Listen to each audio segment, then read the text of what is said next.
Hola personas queridas, ¿cómo están ustedes?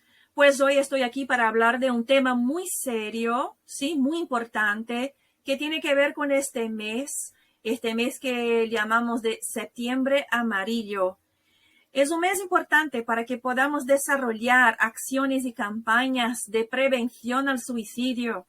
A propósito, ¿ustedes saben por qué septiembre es llamado de septiembre amarillo? Pues en este video voy a comentar algo sobre esto y después les voy a presentar un cuento del fenomenal escritor nicaragüense Rubén Darío. Y en esta narrativa de Rubén Darío nosotros podemos ver que el sujeto narrador nos propone una reflexión sobre las angustias humanas que resultaron en el suicidio. Así que vamos entonces a comprender el tema. Me parece que es realmente muy importante y aprovecho para decirles que si les gusta este video, por favor que lo compartan con sus seres queridos, que suscriban a mi canal y si es posible que me motiven poniéndome un like. Pues desde 2003, la Asociación Internacional para la Prevención del Suicidio, en colaboración con la Organización Mundial de la Salud, entonces estos dos organismos han promovido a cada 10 de septiembre el llamado Día Mundial para la Prevención del Suicidio. El objetivo de este día es concientizar a nivel mundial que el suicidio puede prevenirse hasta en un 90%. ¿Y por qué el color amarillo? Pues se ha elegido este color porque en 1994 fue fundado un programa que se llama Cinta Amarilla, ¿sí? Este programa fue fundado por los parientes, los padres y amigos de un joven, de un adolescente que era muy cariñoso, muy amoroso. Él se llamaba Mike. Mike se quitó la vida y pues esta cosa fue algo que produjo un gran asombro entre las personas que estaban allí, que lo conocían, porque Mike era muy conocido por ser una persona divertida, amorosa. Entonces realmente fue algo que produjo así un tremendo asombro entre las personas con las que convivía Mike. Sin saber exactamente qué decir a sus padres, entonces Mike les dejó un mensaje en el que les dijo lo siguiente: no se culpen, mamá y papá, los amo. Con amor, Mike. Entonces, este mensaje fue algo realmente que produjo así muchas reflexiones en torno del tema del suicidio. Mike, como les estaba comentando, tenía una personalidad, al menos aparentemente tranquila, cariñoso, era una persona cariñosa y era muy conocido por sus conocimientos de mecánica. Así que Mike rescató un coche, un Ford Mustang 68, y este coche se encontraba muy descuidado. Mike lo compró y lo pintó de amarillo brillante, entonces se quedó muy conocido por este color. En el funeral de Mike, sus amigos, sus parientes, la gente que lo conocía, toda esta gente empezó a preguntarse qué podrían ellos hacer, ¿no? ¿Qué podrían hacer sobre eso, sobre este tema? Y la mamá de Mike les dijo a sus amigos: por favor, no te suicides, busca ayuda. Entonces, esta frase fue puesta en un papel amarillo brillante, juntamente con algunos números de teléfono que podrían ser llamados para obtener ayuda sobre este tema. De esta forma, los adolescentes fijaron estas cintas amarillas en tiras de papeles durante los servicios funerarios y empezaron a enviar estos papeles por todas las partes, a todas las personas, a los seres queridos. Así se ha formado verdaderamente un puente amarillo de solidaridad y de respeto, un puente amarillo brillante que tiene como objetivo conectar a la gente necesitada de ayuda sobre este tema. La cita así De esta manera se convirtió en el símbolo del programa, cuando los adolescentes entonces empezaron a ponerlas, por ejemplo, en el pelo, en sus propias ropas, en el día que Mike murió y a partir de este día. Pues les comento que aquí en Brasil se suicidan alrededor de 14,000 personas al año. El mes de septiembre, entonces, para nosotros es muy fuerte, es muy marcado por nuestras acciones para la prevención del suicidio en nuestro país, especialmente nosotros que trabajamos con la educación o con los movimientos sociales. A nosotros nos toca realmente esta responsabilidad social de promover estas campañas a través del Septiembre Amarillo. Según datos presentados por esta campaña, se realiza, por ejemplo, este movimiento en Brasil desde 2014, ¿sí? Entonces, ahí está una campaña que está siendo realizada desde 2014 por la Asociación Brasileña de Psiquiatría, en colaboración con el Consejo Federal de Medicina. Los datos han registrado que cerca de 14,000 personas, 14,000 casos de suicidio por año en Brasil han sido identificados, como les había comentado. O sea que es un promedio de 38 casos al día. Se trata, me parece, de la cuarta causa de muerte entre los jóvenes brasileños que están entre 15 a 29 años. Estas muertes están, por ejemplo, solo por detrás de los accidentes en automóviles, en coche, las enfermedades de tuberculosis o la violencia también, que está como causa de muerte muy fuerte en mi país. Factores múltiples, podríamos hablar aquí de factores múltiples que pueden ser observados como, digamos, como motivos que lleva a la gente al suicidio, pero yo creo que factores principales ahí como la soledad, el trastorno de alimentación, estas perturbaciones, por ejemplo, de las funciones psíquicas, el autodesprecio, las dificultades para desarrollar proyectos de vida, planes, problemas, por ejemplo, en los estudios, dificultades en el mundo laboral. Creo que son algunos de estos factores que resultan a veces en el suicidio, especialmente entre los jóvenes. Pues he organizado este video, entonces, con esta breve explicación, con este preámbulo. Y a partir de ahora les voy a presentar el cuento del fenomenal nicaragüense de nuestro queridísimo Rubén Darío. Y he dividido el cuento de Darío en dos partes. Y hay una tercera parte en que hago una especie de análisis. Es un breve análisis literario, sí, un análisis muy sencillo, en que busco comprender algunos de los momentos que me parecieron muy importantes durante la narrativa de Rubén Darío y que me gustaría compartirlos con ustedes, ¿vale? Entonces sigamos adelante y cuídense. Hola, me llamo Adriana, soy brasileña y estudio literatura hispanoamericana desde hace muchos años. Actualmente, estoy desarrollando investigaciones sobre el fabuloso poeta nicaragüense Rubén Darío. En este video de hoy les voy a presentar la primera parte del cuento El pájaro azul. Este cuento compone un libro de Rubén Darío titulado Azul, que comprende cuentos y poemas. En la fuente que he consultado, dice que este cuento fue publicado por la primera vez en 1886, pero he encontrado una diversidad de informaciones sobre la fecha inaugural de la publicación de este cuento.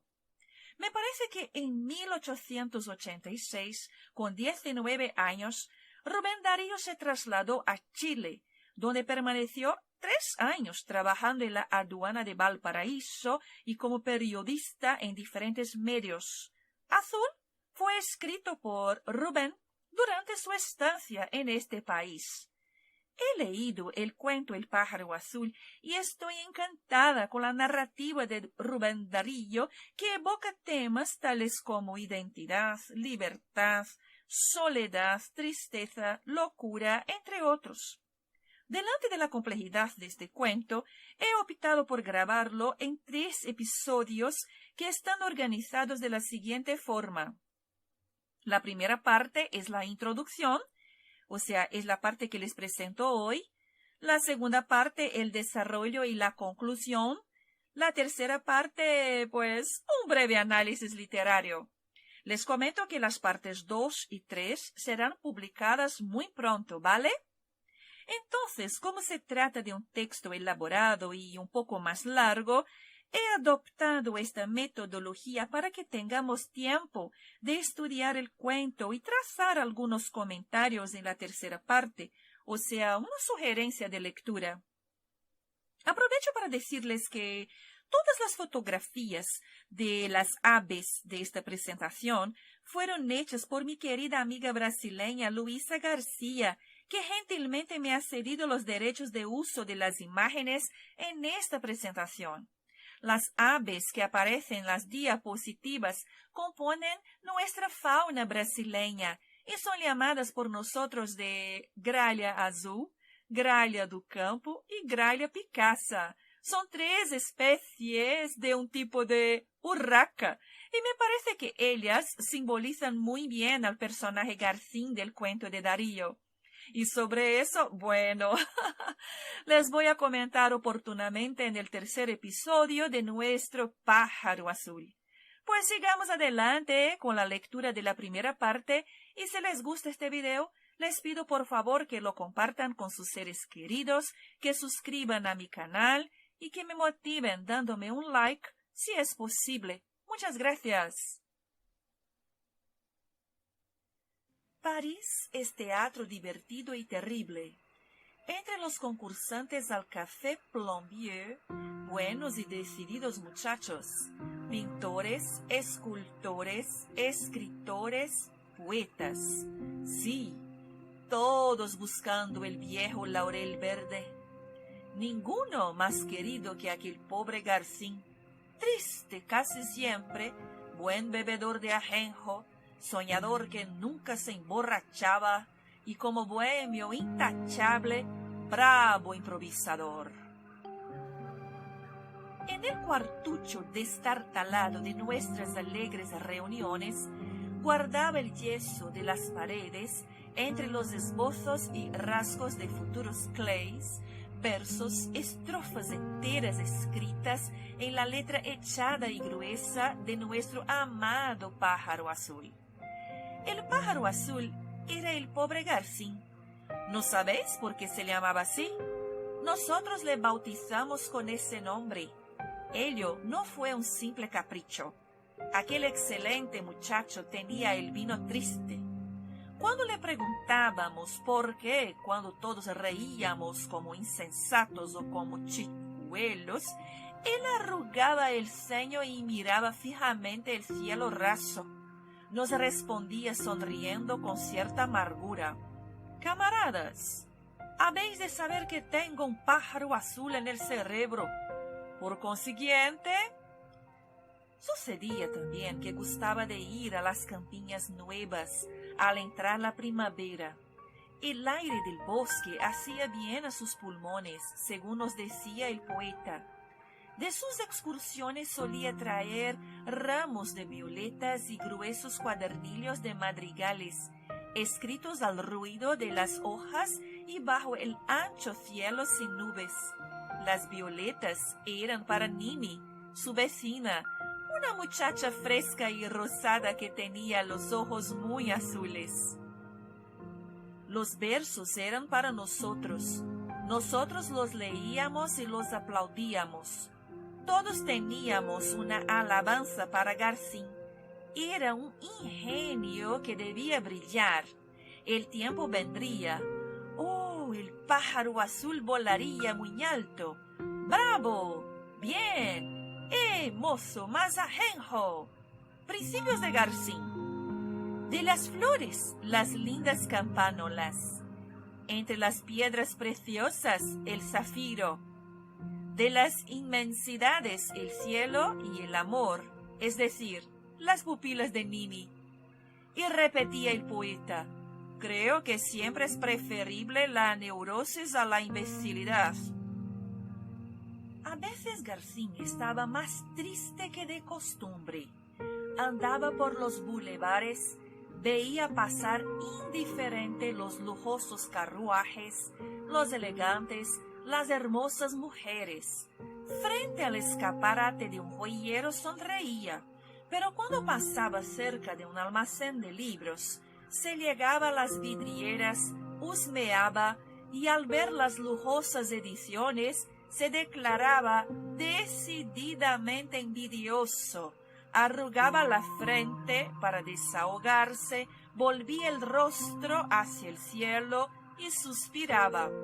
Corría al café en busca de nosotros, conmovido, exaltado, casi llorando. Pedía su vaso de ajenjo y nos decía, sí, dentro de la jaula de mi cerebro está preso un pájaro azul que quiere su libertad.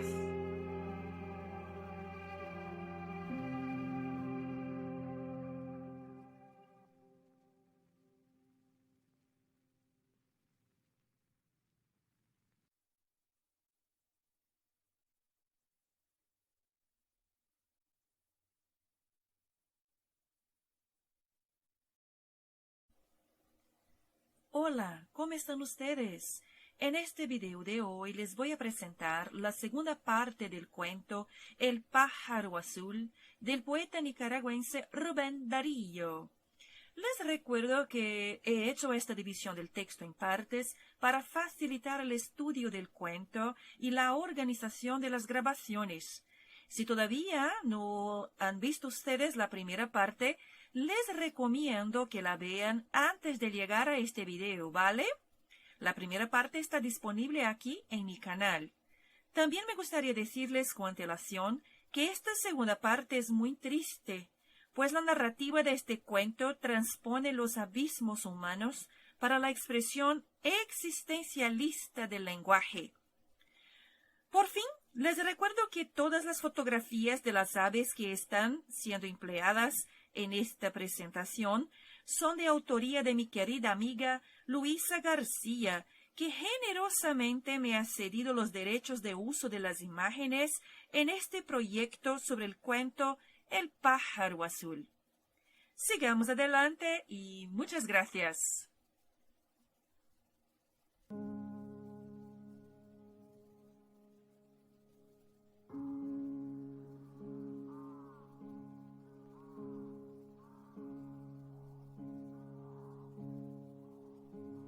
En el episodio anterior, sí, dentro de la jaula de mi cerebro está preso un pájaro azul que quiere su libertad. El pájaro azul, continuación. Hubo algunos que llegaron a creer en un descalabro de razón. Un alienista, a quien se le dio noticia de lo que pasaba, calificó el caso como una monomanía especial. Sus estadios patológicos no dejaban lugar a duda. Decididamente, el desgraciado Garcín estaba loco. Un día recibió de su padre, un viejo provinciano de Normandía, comerciante en trapos, una carta que decía lo siguiente poco más o menos. Sé tus locuras en París. Mientras permanezcas de ese modo, no tendrás de mí un solo sol. Ven a llevar los libros de mi almacén y cuando hayas quemado, Gandul, tus manuscritos de tonterías, tendrás mi dinero. Esta carta se leyó en el Café Plombier. ¿Y te irás? ¿No te irás? ¿Aceptas? Bravo, Garcín. Rompió la carta y soltando el trapo a la vena, improvisó unas cuantas estrofas que acababan, si mal no recuerdo. Sí, seré siempre un gandul, lo cual aplaudo y celebro, mientras sea mi cerebro jaula del pájaro azul. Desde entonces Garcín cambió de carácter, se volvió charlador, se dio un baño de alegría, compró levita nueva y comenzó un poema en tercetos titulado, pues es claro, El pájaro azul. Cada noche se leía en nuestra tertulia algo nuevo de la obra. Aquello era excelente, sublime, disparatado. Allí había un cielo muy hermoso, una campaña muy fresca, países brotados como por la magia del pincel de Cojo, rostros de niños asomados entre flores, los ojos de Nini húmedos y grandes, y por añadidura el buen Dios que envía volando, volando, sobre todo aquello, un pájaro azul que sin saber cómo ni cuándo, anida dentro del cerebro del poeta, en donde queda aprisionado. Cuando el pájaro canta, se hacen versos alegres y rosados. Cuando el pájaro quiere volar y abre las alas y se da contra las paredes del cráneo, se alzan los ojos al cielo, se arruga la frente y se bebe ajenjo con poca agua, fumando además por remate un cigarrillo de papel. He ahí el poema. Una noche llegó Garcín, riendo mucho y, sin embargo, muy triste. La bella vecina había sido conducida al cementerio. Una noticia, canto último de mi poema. Nini ha muerto. Viene la primavera y Nini se va. Ahorro de violetas para la campiña. Ahora falta el epílogo del poema. Los editores no se dignan siquiera leer mis versos. Vosotros muy pronto tendréis que dispersaros. Ley del tiempo. El epílogo debe titularse así: de cómo el pájaro azul alza el vuelo al cielo azul. Plena primavera. Los árboles florecidos, las nubes rosadas en el alba y pálidas por la tarde, el aire suave que mueve las hojas y hace aletear las cintas de los sombreros de paja con especial ruido. Garcín no ha ido al campo. Él ahí viene con traje nuevo a nuestro amado Café Plombier, pálido con una sonrisa triste. Amigos míos, un abrazo. Abrazadme todos, así, fuerte. Decidme adiós con todo el corazón, con toda el alma. El pájaro azul vuela y el pobre Garcín lloró, nos estrechó, nos apretó las manos con todas sus fuerzas y se fue. Todos dijimos: Garcín, el hijo pródigo, busca a su padre, el viejo Normando. Musas, adiós, adiós, gracias. Nuestro poeta se decide a medir trapos. Una copa por Garcín.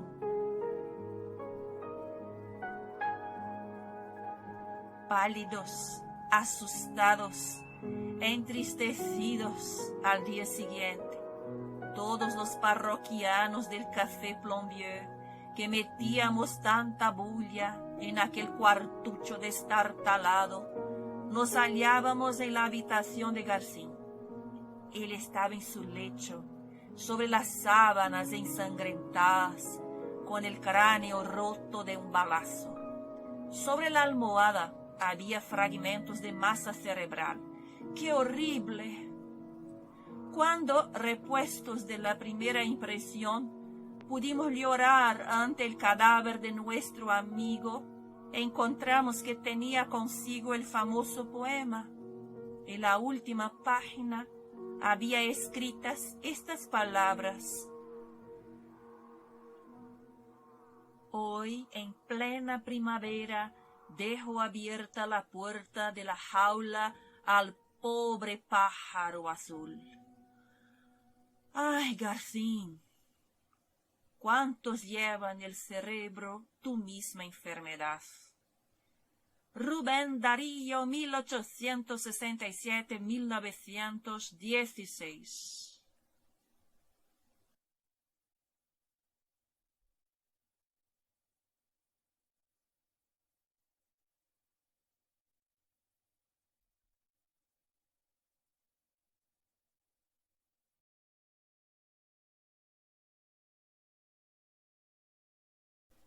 Hola, ¿cómo están ustedes? Me llamo Adriana, soy brasileña y en este video de hoy les voy a presentar un breve análisis del cuento El pájaro azul del fenomenal escritor nicaragüense Rubén Darío. Pues les comento que este análisis no es así estrictamente académico, científico, porque lo que les voy a presentar son solamente algunas ideas que he podido observar después de leer esta preciosa narrativa, ¿vale? Así que si les gusta este video, les pido por favor que lo compartan con sus seres queridos, que suscriban a mi canal y que me motiven si es posible poniéndome un like. Muchas gracias. Sigamos adelante. El primer aspecto que me gustaría presentarles es el ambiente parisiense del cuento. Aquí estoy llamando como algunas fuentes y algunas influencias que he podido observar durante la narrativa. Claro, hay otras, pero solamente he destacado algunos aspectos. Los cafés de París, porque realmente es algo que me ha llamado mucho la atención como ambiente inaugural del cuento, ponernos dentro de este escenario, el escenario parisiense. Entonces, por ejemplo, el narrador nos dice luego, así como en el primer párrafo, que París es teatro divertido y terrible. Entre los concursantes al Café Plombier, buenos y decididos muchachos, pintores, escultores, escritores, poetas. Sí, todos buscando el viejo laurel verde. Ninguno más querido que aquel pobre Garcín, triste casi siempre, buen bebedor de ajenjo, soñador que nunca se emborrachaba y como bohemio intachable, bravo improvisador. Entonces, lo que tenemos por aquí es la representatividad de los cafés de París y algunas curiosidades sobre eso.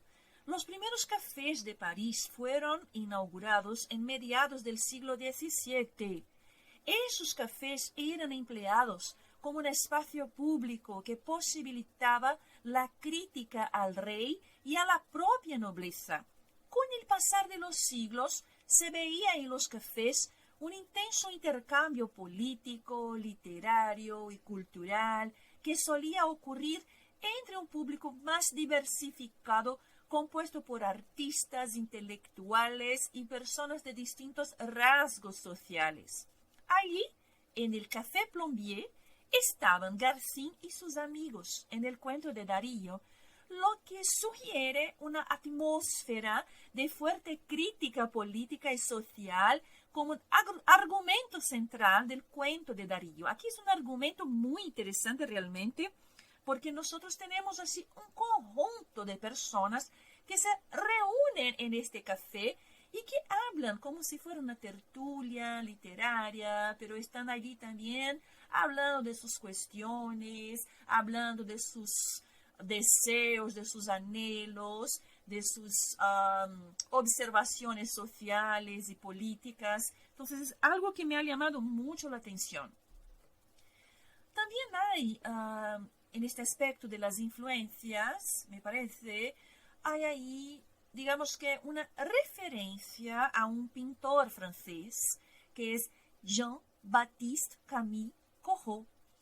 Hay un momento en la narrativa en que el narrador nos dice que allí había un cielo muy hermoso, una campaña muy fresca, países brotados como por la magia del pincel de Corot, rostros de niños asomados entre flores. Pues, ¿por qué Darío nos ha propuesto esta influencia porque Darío ha pensado en traer tantas influencias francesas a su cuento. Es algo que realmente me encanta porque me parece que Darío nos propone algo como una reflexión no solamente acerca del marco inaugural del modernismo, que claramente es algo que caracteriza su producción literaria, sino también una perspectiva, me parece, un poco más existencialista de su escrita. Pues al traer, por ejemplo, este pintor, Corot, y a partir de lo que se dice sobre eso, conseguimos percibir algunos puntos convergentes entre el personaje Garcin y el pintor francés Corot. Por ejemplo, cuando Corot manifestó su deseo de ser pintor, su padre se opuso a eso y lo empleó como aprendiz en un negocio familiar. Entonces, Corot dedicó prácticamente toda su jornada laboral a dibujar, pero después la familia terminó por aceptar su vocación y me parece que incluso ellos financiaron su formación artística, pero este no fue el caso de Garcín, como sabemos, el personaje de Rubén Darío. Entonces, podemos destacar algunos puntos de similitudes entre Garcín y Corot. Por ejemplo, ambos eran hijos de comerciantes, ambos tenían el afán de escribir y el afán de pintar. En el caso Corot, con el afán de pintar y Garcín con su deseo de escribir. Y ambos me parece que tenían así un gran deseo de que fueran comprendidos por sus padres. Entonces la búsqueda por la comprensión de sus padres es algo también que me parece muy interesante en estos puntos de similitudes entre estos dos, digamos, estas dos figuras. Hay también un punto de tensión muy importante en la narrativa de Darío, que es el momento en que Garcín recibe de su padre una carta. Entonces ahí está el narrador que nos dice que un día Garcín recibió de su padre, un viejo provinciano de Normandía, comerciante en trapos, una carta que decía lo siguiente, poco más o menos. Sé tus locuras en París. Mientras permanezcas de ese modo, no tendrás de mí un solo sol. Ven a llevar los libros de mi almacén, y cuando hayas quemado, gandul, tus manuscritos de tonterías, tendrás mi dinero. Entonces, aquí es interesante observar que Garcín no consigue la comprensión de su padre. Este es un momento importantísimo para que podamos comprender quizás este aspecto un poco más existencialista de la narrativa de Rubén Darío. La enfermedad de Garcín es otro punto muy importante para este tema, porque hay varios momentos, por ejemplo, en que el narrador nos dice que Garcín estaba loco, que a veces Garcín estaba más triste que de costumbre, que una noche llegó Garcín riendo mucho y sin embargo muy triste, y el final que me parece absolutamente extraordinario como la visión del narrador sobre todo el conjunto de temas que involucra este cuento, que es el caso especialmente del resultado con el suicidio de Garcín. Entonces, a partir de eso, conseguimos percibir algunos límites entre la locura y la lucidez del personaje Garcín, pues es un personaje que propone una fuerte crítica al sistema capitalista. Y me parece que también es un personaje que nos muestra una tendencia a las ideas ilustradas. El personaje tiene estos, digamos, estos instantes, estos momentos en que dice que en su cerebro tiene un pájaro azul que quiere su libertad, pero tiene una lucidez al ponerse como contrario a la sociedad de consumo, al sistema opresor. Entonces, ahí está un fragmento de la narrativa de Darío, en el que la voz narradora nos dice que a veces Garcín estaba más triste que de costumbre.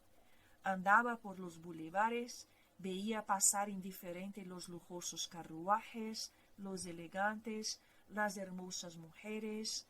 Frente al escaparate de un joyero sonreía, pero cuando pasaba cerca de un almacén de libros, se llegaba a las vidrieras, husmeaba y al ver las lujosas ediciones se declaraba decididamente envidioso. Arrugaba la frente para desahogarse, volvía el rostro hacia el cielo y suspiraba. Entonces aquí está justamente el punto. La indiferencia del personaje a los lujosos carruajes, a los elegantes, pero el interés del personaje por los libros, por el conocimiento, por este almacén de libros, que me parece algo realmente muy interesante, como una idea que tiene este personaje de acercarse realmente al conocimiento. Pues aquí me he puesto un interrogante. Si sería este cuento, El pájaro azul, una especie de literatura existencialista, además de claramente ser así como el marco inaugural del modernismo literario, sin duda alguna. Jean-Paul Sartre dijo que comprendía la perspectiva existencialista como un fenómeno de época y de clase. A ver que les traigo una cita de Sartre. Puesto que la creación solo puede encontrar su cumplimiento final en la lectura, puesto que el artista debe confiar a otros la tarea de completar lo que él empezó, puesto que solo a través de la conciencia del lector puede percibirse a sí mismo como esencial para su obra, toda obra literaria es una apelación. Escribir es apelar al lector para que haga pasar a la existencia objetiva el desvelamiento que emprendí a través del lenguaje. Entonces, cuando leí este cuento de Rubén Darío, me puse a pensar en mi papel como lectora de este cuento. Y claro que he podido percibir una serie de cuestiones que a mí me parece que son existencialistas.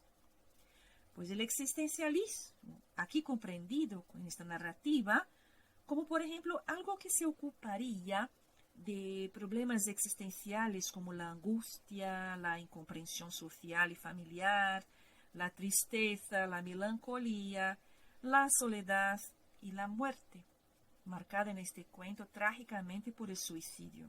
Entonces, el comportamiento de un suicida.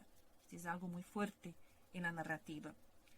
Entonces, hay las dificultades de la persona humana. Se nota que la narrativa nos propone una reflexión sobre esto, sobre las dificultades de la persona humana de vivir sus propios deseos o de desarrollar una vida artística plena, en contrapunto, por ejemplo, con los ideales burgueses requeridos por el sistema opresor. Me parece que está algo realmente muy importante como argumento para que pensemos en este cuento de Rubén Darío. ¿Y el narrador del cuento? Pues a mí me parece que este narrador es absolutamente fascinante, es extraordinario. Él sabe de todo, observa todo. Él sabe, por ejemplo, cómo Garcín se portaba frente al escaparate de un joyero, o cuando veía pasar indiferente los lujosos carruajes, los elegantes. Este narrador también fue testigo, así como del resultado, ¿sí? Cuando encontró, por ejemplo, el cadáver que estaba allí sobre el lecho, sobre las sábanas ensangrentadas. Entonces, en mi opinión, este narrador funcionaría como una especie de autor omnisciente intruso. O sea, es mucho más que un simple narrador omnisciente. Él es un autor omnisciente intruso. Es amigo de Garcín, es uno de los parroquianos del Café Plombier, el narrador asume una doble función como observador y como testigo de los sucesos narrados. Y este término del autor omnisciente intruso es algo que he buscado en mis teorías literarias, las que investigo aquí en mi tierra, en Brasil. Y aquí, una vez más, les pongo unas palabras, así unas propuestas de lecturas, también de Sartre, que entiende este tipo de narrador como una voz que adopta un punto de vista divino, porque él está entre los límites del tiempo y del espacio, ya que narra la periferia de los sucesos y se desplaza a lo largo de la narrativa a múltiples sitios. Nosotros sabemos, por ejemplo, de la mirada de Garcín, sabemos, por ejemplo, lo que pasa en el pensamiento de Garcín, pero nosotros sabemos de eso por la voz del narrador. Claro, hay también la voz de Garcín, pero fundamentalmente la voz del narrador. Entonces es algo realmente muy interesante la figura del narrador en este cuento. Y sobre nuestra preciosa gralha Picasa, como decimos en portugués, así esta urraca brasileña y el personaje Garcín. Me parece absolutamente fascinante este pájaro, esta especie de ave, porque primero, las urracas, esta especialmente, la gralha Picasa, como decimos aquí, ella tiene una fuerte relación con las palabras. Las urracas, ellas son parlantinas, cotorras, y a veces imitan sonidos de otros animales. Una curiosidad de la especie es que estas urracas, ellas tienen un amplio repertorio vocal y ellas consiguen emitir, para que tengan una idea, cerca de 25 vocalizaciones distintas. Incluso ellas pueden imitar el habla humana, según las investigaciones que hice yo. Esta urraca me hace recordar la relación que tenía Garcín con el universo de las palabras y con su afán de libertad. El cuento narra incluso que Garcín cambió su carácter después de recibir la carta de su padre. Hay un momento en la narrativa en que el narrador nos dice que desde entonces Garcín cambió de carácter. Se volvió charlador, se dio un baño de alegría, compró levita nueva y comenzó un poema en tercetos titulado, pues es claro, El pájaro azul. Entonces, esta urraca, nuestra gralha Picasa, me parece estéticamente también una representación simbólica de la figura de un guerrero. Garcín también me parece que fue un guerrero en su búsqueda por la supervivencia en el sistema opresor. Pues ahí está digamos que este símbolo que me parece muy interesante para que pensemos el personaje. Algunos alquimistas de los indígenas guaraníes nos dicen que este tipo de urraca es una especie de guardiana de los misterios. Ellos dicen que si conseguimos mirar hondo en los ojos de una gralha Picasa, seremos capaces de encontrar una dimensión sobrenatural.